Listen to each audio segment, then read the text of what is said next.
حضرت ابو ایوب انصاری رضی اللہ تعالیٰ عنہ فرماتے ہیں رسول اکرم صلی اللہ علیہ وسلم نے ارشاد فرمایا من صام رمضان و ثم اتبعہ ستا من شوال کان کصیام الدہر، کہ جس شخص نے رمضان کے روزے رکھے پھر رمضان کے بعد شوال کے 6 روزے رکھے تو یوں سمجھ اس نے زمانے بھر کے روزے رکھے ہیں۔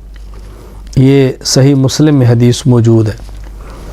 حضرت ابو ایوب انصاری رضی اللہ تعالیٰ عنہ فرماتے ہیں میں نے رسول اکرم صلی اللہ علیہ وسلم سے سنا، آپ نے ارشاد فرمایا من صام رمضان وستا من شوال فکأنما صام السنۃ کلھا، جس شخص نے رمضان کے روزے رکھے پھر 6 شوال کے روزے رکھے تو یوں سمجھو کہ اس نے پورے سال کے روزے رکھے ہیں۔ یہ حدیث مسند احمد میں موجود ہے۔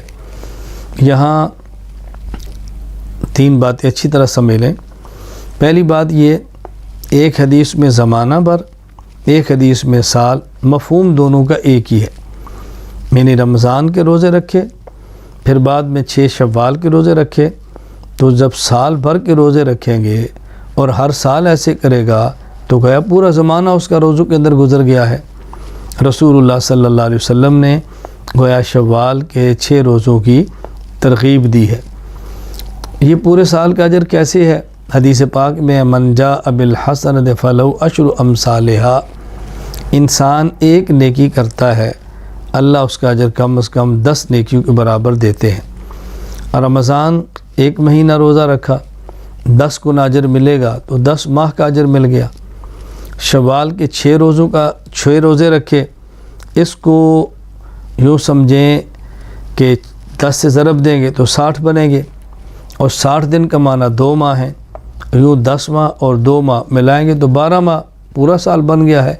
تو اللہ تعالیٰ اس کو پورے سال کا اجر عطا فرماتے ہیں۔ دوسری بات یہ سمجھیں کہ اس کا معنی یہ نہیں ہے کہ 1 شوال عید الفطر گزرے تو فوراً 2 شوال سے شروع کر دیں، 2 شوال کو رکھ لیں، 4 کو رکھ لیں، 5 کو رکھ لیں۔ نمبر 1، 1 شوال کے بعد کبھی بھی شوال کے مہینے میں رکھ سکتے ہیں، چاہے تو مسلسل رکھ لیں، چاہے تو 1-2 دن کے وقفے کے ساتھ رکھ لیں۔ اور تیسری بات، اگر کسی شخص کے رمضان کے کچھ روزے رہ گئے ہیں تو اس کو چاہیے کہ اپنے فرض روزے رکھے، وہ جو قضا ہے وہ پہلے رکھے، ان کا حق پہلے ہے، نوافل کا بعد بھی ہے۔ کہیں ایسا نہ ہو کہ 6 نفل کے روزے رکھے اور زندگی وفا نہ کرے، یہ آدمی بیمار ہو جائے اور نہ رکھ سکیں، اس لیے اپنے قضا روزے پہلے رکھیں اور یہ نوافل روزے بعد میں رکھیں۔ اللہ تعالیٰ فرائض کے ساتھ نوافل کی بھی توفیق عطا فرمائے۔ فرائض کی کمی اللہ اپنے کرم سے نوافل سے پوری فرمائیں گے تو نوافل کا اہتمام بھی کرنا چاہیے۔